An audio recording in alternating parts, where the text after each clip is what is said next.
to my YouTube channel. This is Chantell's family. I am Chantell, and today I'm coming with a story time, okay?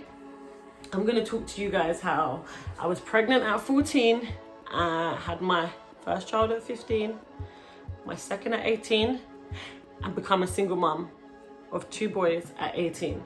Jesus Christ, it's about to go down, guys. But before I get into this video, if you don't mind pressing the subscribe button, is that how you say it?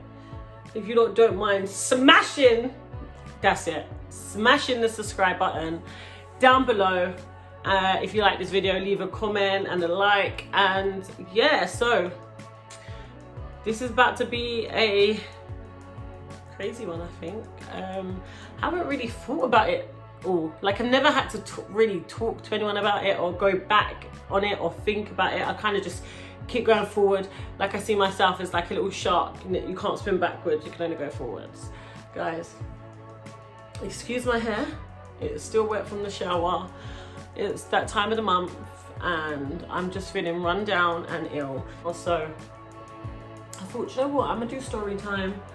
And yeah, let's get on to it. So, we're gonna rewind all the way back to like 10 years ago.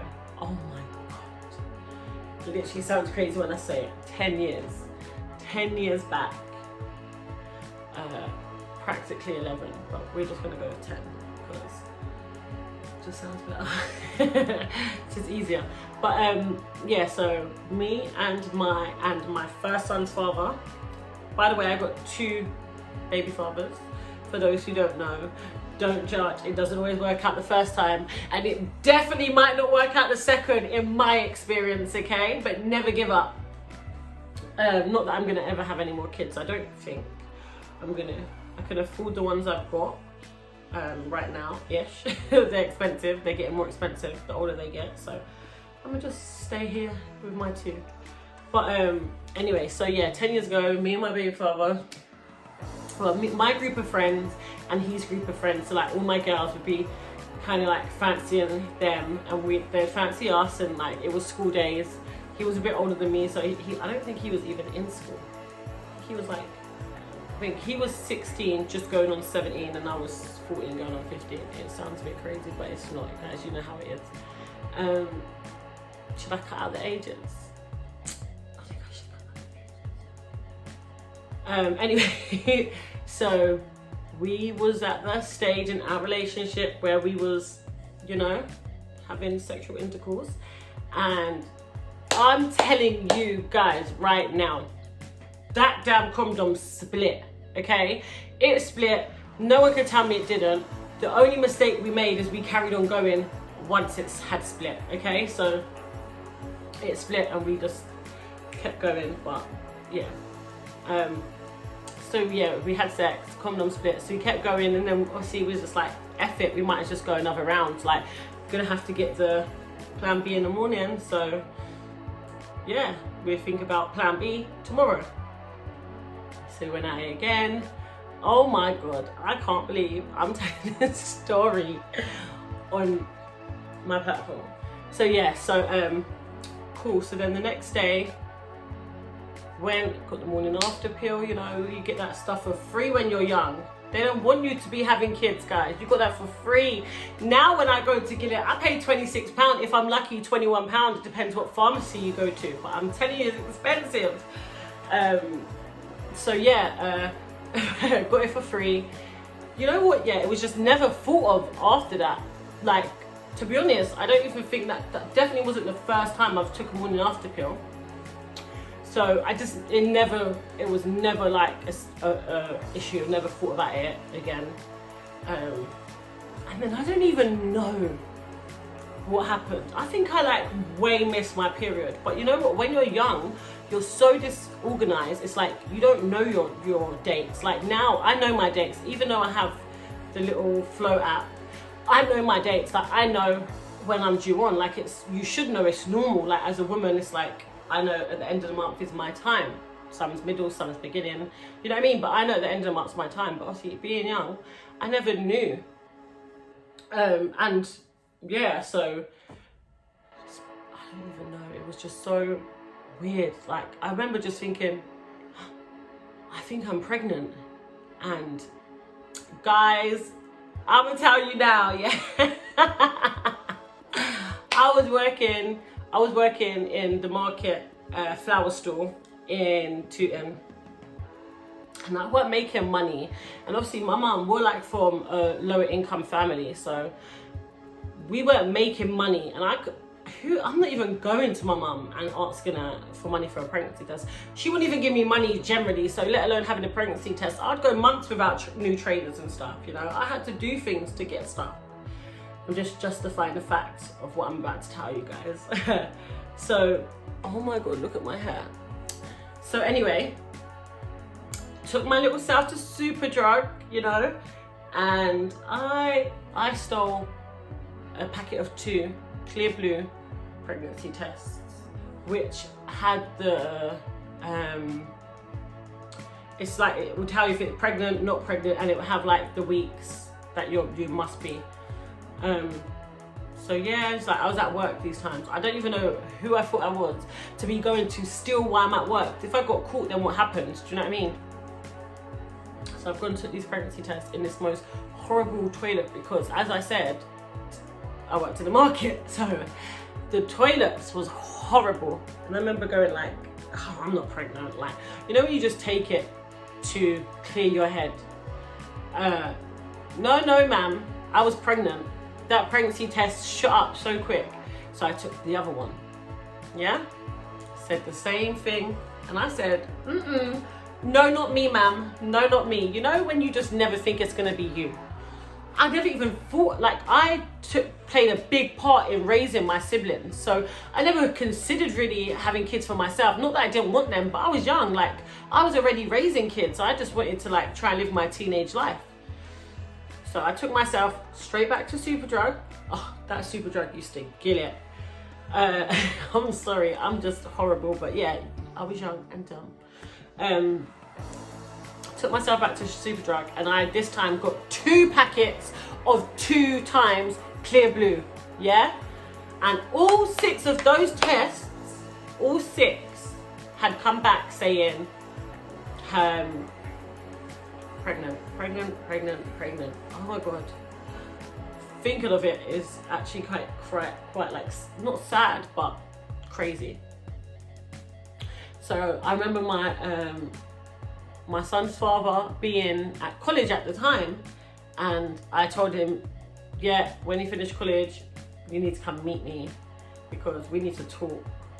Like, I didn't even know how to do this. You know, when you're young, you don't know what you're doing. I don't even know what I'm saying. Like, I don't even know if I'm sure in what's going on. So I remember we meeting at in Sainsbury's, and like that's where the college is, above the Sainsbury's, and we were sitting on the little college steps. And I told him, and then I didn't even know, like, he didn't have a mad reaction, but it wasn't a bad, sad, happy reaction. It was just like kind of shocked. It was like, how are we gonna do this? We can't afford to be parents, we're too young to be parents, blah, blah, blah, blah, blah. So we was like, yeah, we're too young, we're gonna terminate the pregnancy. Just, you know, we're not at a good place to have a baby or even consider it. I don't even think we really at the time considered having a child. So I remember going to the hospital, the doctors, and then they referred me to the hospital, and then I went to the hospital. I went to St. Julia's Hospital with my friend Grace, and then I remember like we going into the room and they like talking to me about keeping it or not, and because obviously I didn't want to keep it, they wouldn't let me see the scan, which obviously I think was at the time a good thing, because obviously attachments and you being emotional about things and picturing them things. So cool, then I went upstairs, I think it was like 2nd floor, and I had this tablet. So when you have this tablet, it starts terminating the pregnancy, but you're meant to go back like the Tuesday. I literally remember it was the Tuesday after. I don't remember what day I had that tablet, but I remember the Tuesday after I was meant to go back. I was meant to go back and have the second one. So had that one, waited 2 hours, left. And then I can't even remember what happened, but I didn't go back for the second one on the Tuesday. I don't know why. Maybe I got caught up. I probably had to score something and I couldn't get away with it because my mum. So didn't go back, and then I had to be referred. So now I'd have to go and have the operation to remove the baby, because obviously I've missed my date, and like you can't just retake that thing again. So now we've booked the date, and it was like, no, yeah, so we missed the date. So we've had to book, they've like not even booked it in yet, but they've referred me to have that termination. And then I just remember going to my mum. Yeah, I don't even know why I decided to tell her. I feel like just going under anesthesia, you know what I mean, is a big thing. So I was like, okay, I need to tell my mum. And obviously me keep trying to hide all these clinic letters. It weren't easy. Like my mum, I'm telling you, she can make up a story in her head and believe it. So trying to hide something from her isn't the easiest thing. Well, probably now it is, but back then, you know. And my mum wasn't always like aware of what was going on or involved as much, but if she wanted to be, she could. Like if she wanted to know something, she would find. Anyway, so yeah, so I don't know why I decided to tell her. And then I remember telling her she's cooking. Who tells their mum when they're cooking, like, you're pregnant? And these times, I'm 14. Was I still 14 or did I have my birthday? I think I was still 14. And then, so yeah, I told her, and I just remember her turning around with a saucepan, and I thought she was going to throw it at me. And she's like, what? So yeah, it was just a bit mad. I cannot remember too much about what happened in that situation. I just remember I told my mum, and then she was just like, well, whatever you decide to do, obviously I have to support you, and if you do decide to be a mum, obviously I'll be like, I'll help you on the weekends and stuff so you can still have your life. You're young. Sorry guys. Yeah, she's like, you can still have your life, you're young. If you look, my eyelash is probably about to fall off because I can feel, you know when it gets wet in the corner? Anyway, so, yeah, she's just like, you're young, I'll support you, da, da, da, da. But like, I was just so set on like, not keeping this baby, not following this pregnancy through, because, you know what, I don't think I really thought about the fact I'm about to have an abortion. I thought it was just more like, okay, I made a mistake, and to fix the mistake this is how you got to do this. And obviously my little sister is a year younger than Kai, and I practically was like her mum. She slept in my room at night. I raised her, like she literally used to call me mum when she was little. And I remember holding her and I was thinking, I wouldn't mind having one of these little accessories of my own. Didn't think it through, guys. So and then the next day me and my baby father were meant to have go for the termination. He's at his auntie's house. I'm at home. I remember us being on the phone, and I remember coming off the phone and just being like, yeah, I need to go sleep now because I need to be up early in the morning to go to the hospital. My mum's like, I can't even remember if my mum was going to come or not. I don't think so.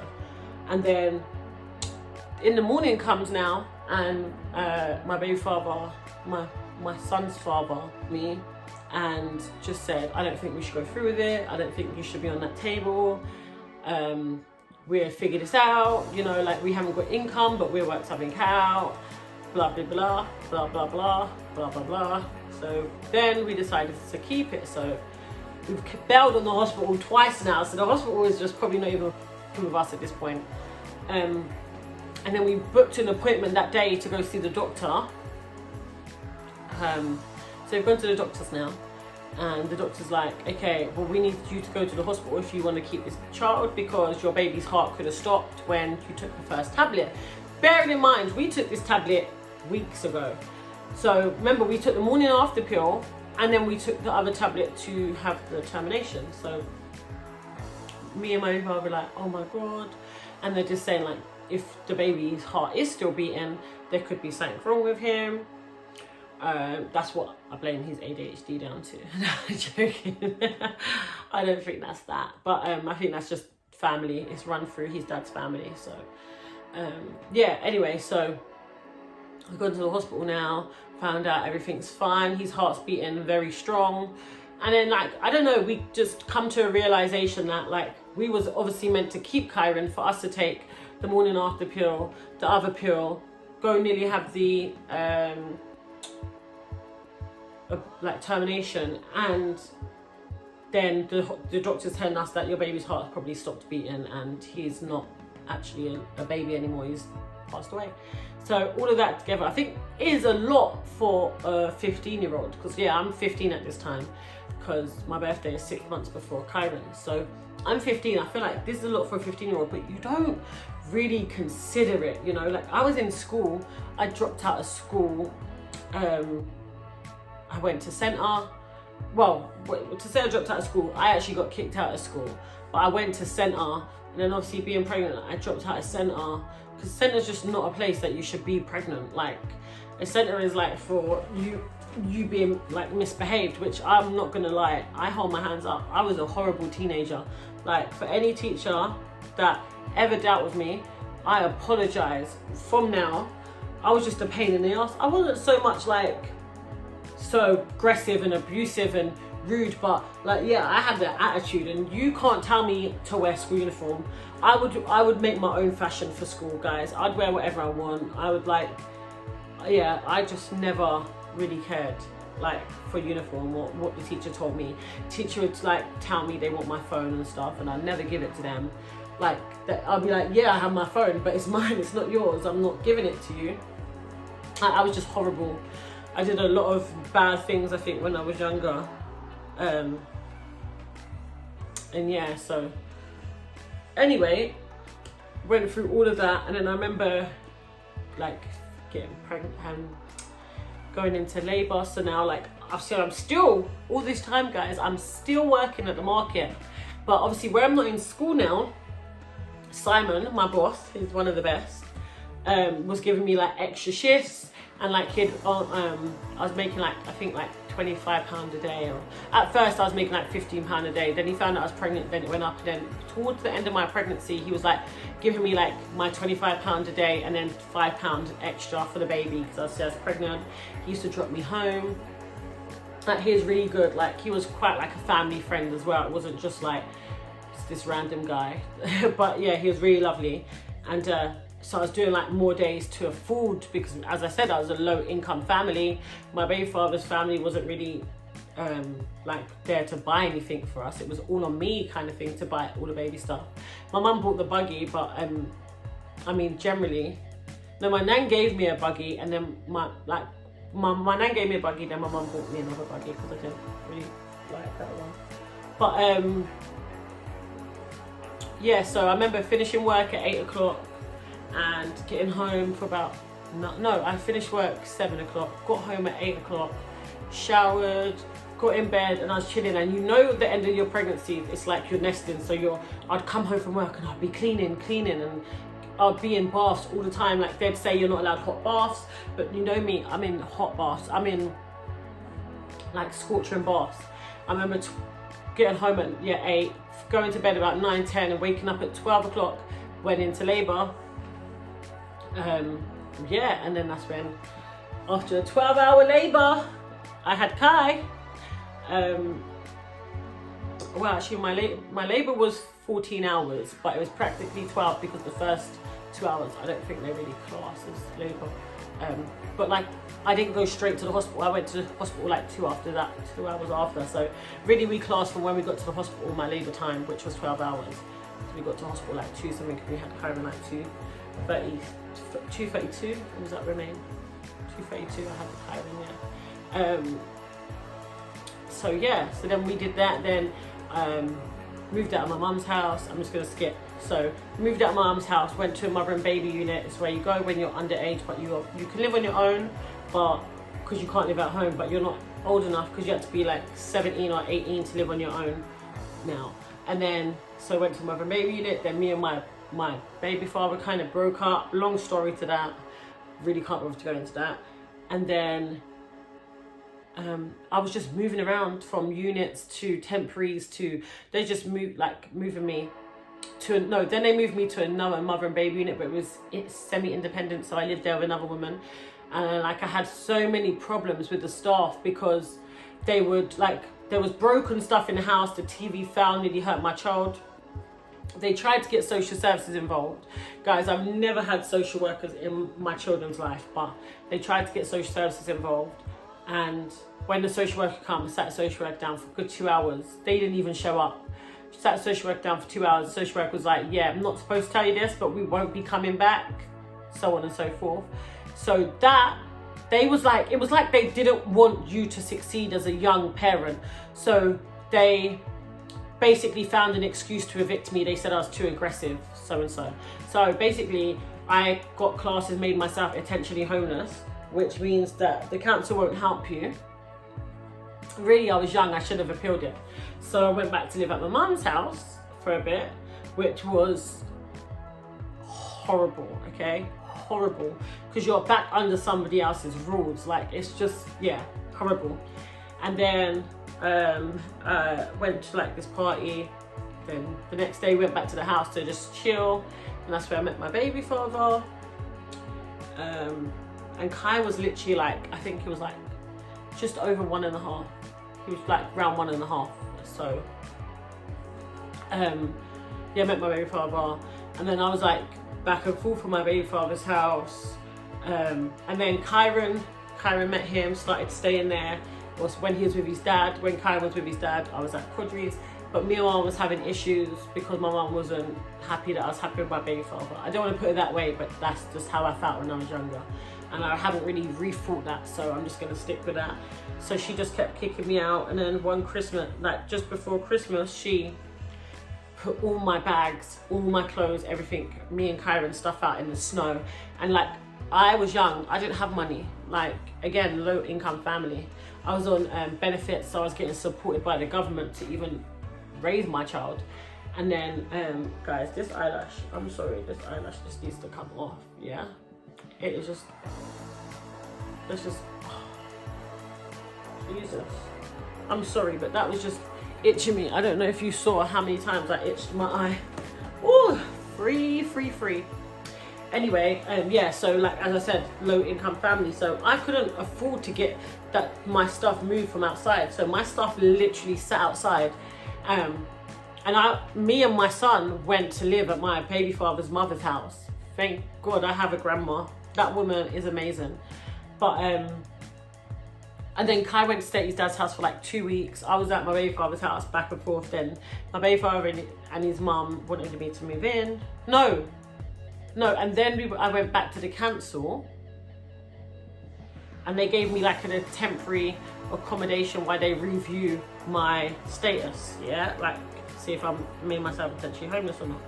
So they did that, and then they put me in a hostel. Oh my God, it was horrible. This hostel in Fulton Heath, and then these times my baby father wasn't allowed to stay. Kodji wasn't allowed to stay. It was just a nightmare.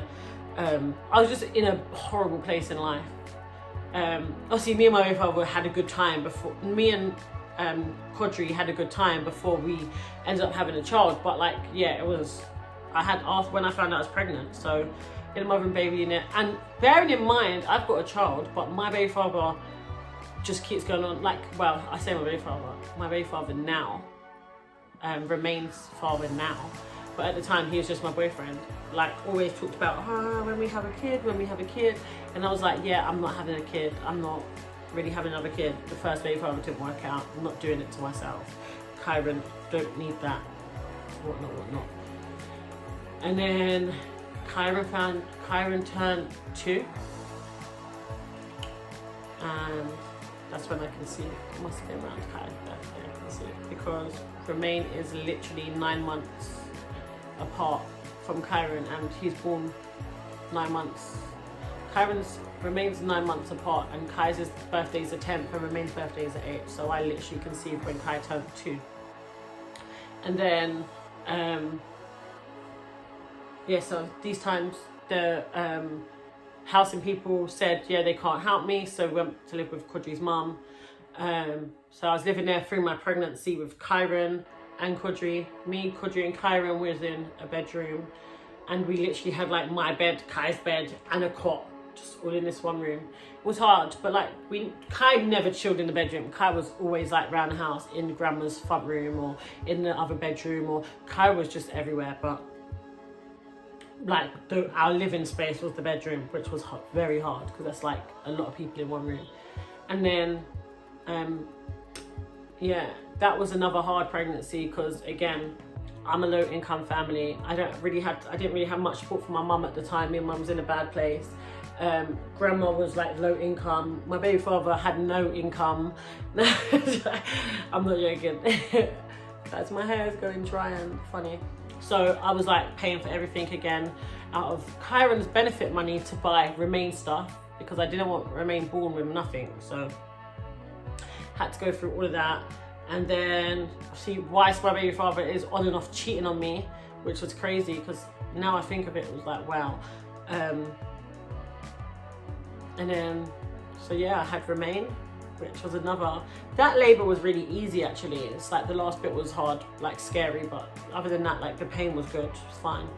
And then yeah, like had Remain was like 2 months old. My Remain's father was perfect for Remain's first 2 months of his existence, waking up, doing night shifts. Sorry guys, he was waking up, doing night shifts more times.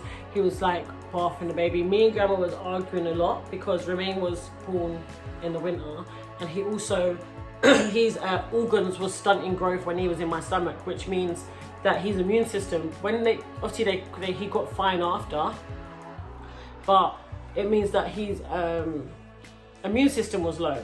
So it wasn't a thing in November, in winter, where it's snowing, you can bath your baby every night. You know, you don't bath them every night, you give them a wash down, but grandma wants to bath Remain every night. And if I said no, she'd sneak him in the bath and stuff, and then he got sick, and yeah, it was just a nightmare.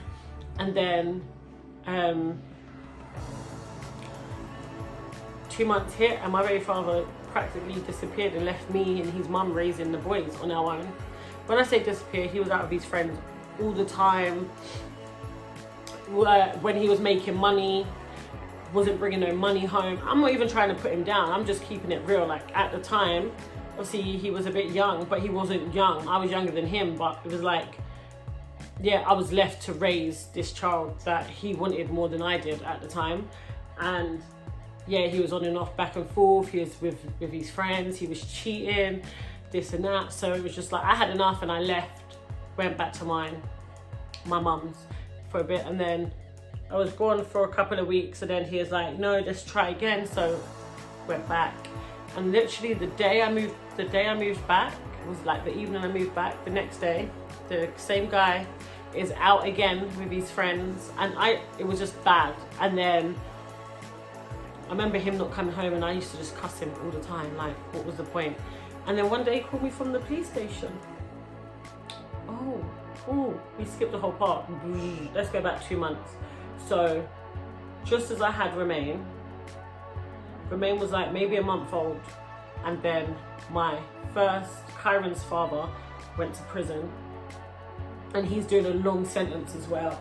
I don't really want to talk on my channel of why he's in there. I haven't even got permission to talk why he's in there, but he did get a long life sentence, and maybe one day I'll talk about that. But yeah, he got a long life sentence. So it was like me and my baby father. So I feel like that was when Remain's father was meant to step up. Fast forward now, back to where he was. Got a call saying that he's been arrested, this and that. So he'd been arrested before. So I was just like, here we go again. Just another one of these BS's. And then he's got remanded, then he's gone on trial, and then Remain must have been like, by the time that he got arrested, Remain must have been about 6 months where he got sentenced, and was like, yeah, he's gone. And I'm a single mum now of 2, because both of my baby fathers have been sent to prison, and both doing years as well. So it's just like, I don't think I ever have got over the fact that like I got left with 2 children on my own. Like, I know it sounds horrible, but that wasn't the plan, guys. Like, I'm not saying I ever planned to be with these men forever, but I definitely like expected like my children to be like grow up knowing what a father is, knowing these things. And yeah, I'm just a single mom out here, paying my rent every month, not getting no help with that, because obviously they don't help me with the rent and stuff. Christmases and birthdays and stuff come along, and like obviously they can't really buy much. I mean, Kyron and Romain have their uncle Cam, which is Romain's father's brother. He's amazing with them. He has them every other weekend and does a lot with them. Summer holidays, he has a camp, so he takes them to his like school camp, summer camp. So he's amazing. But I mean, that doesn't help my income situation, you know, when it comes to like school trips and food and water and gas and electric and taxes. That's all on me. And like my rent is very high because I decided after, guys, basically when my baby father went to jail, I went back into temporary accommodation because I couldn't live at his mum's house. It was just not working and he weren't there, so it was weird. So I went in and out of temporary accommodation, and they just threw me from temporary to temporary to temporary to temporary. So in the end, I just decided I'm gonna go private. So that's how I ended up in this property. Sorry, I'm really bad at story time. We get better at this. But yeah, I just didn't just think like, so it's been, my Kyron is gonna be 10 in 3-4 months, and Romain's gonna be 7 in a month, and I've literally been a single mom for the last nearly 7 years.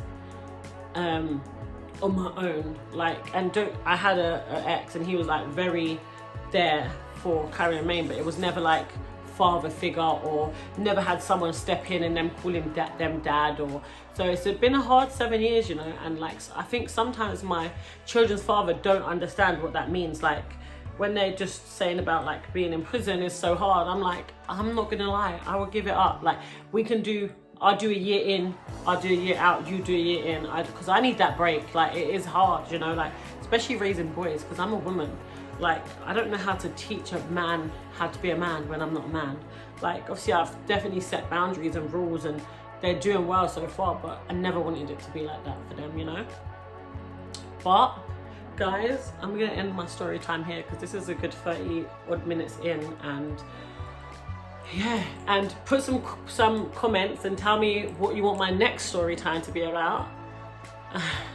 There's so many things that's happening in life, but yeah, if you want a story time, like, kind of message me and give me like a subject, and we can do a story time in it. I look a mess, I know. Please comment, share, and subscribe, guys. Please subscribe. If anything, I need to get this up. Remember, guys, I'm a single mom. I need to get this money. No, I'm joking. Yeah, I need to get some money, so support my career. Like, this is my career, and I feel like this is the first thing that I've really wanted to do other than youth work since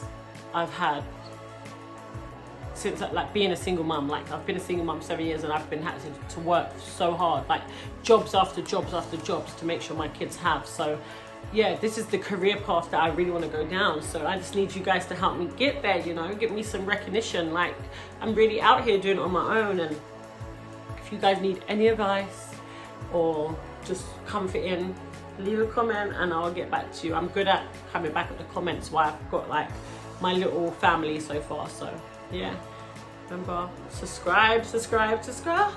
You hear that? Vocals, wait. Subscribe.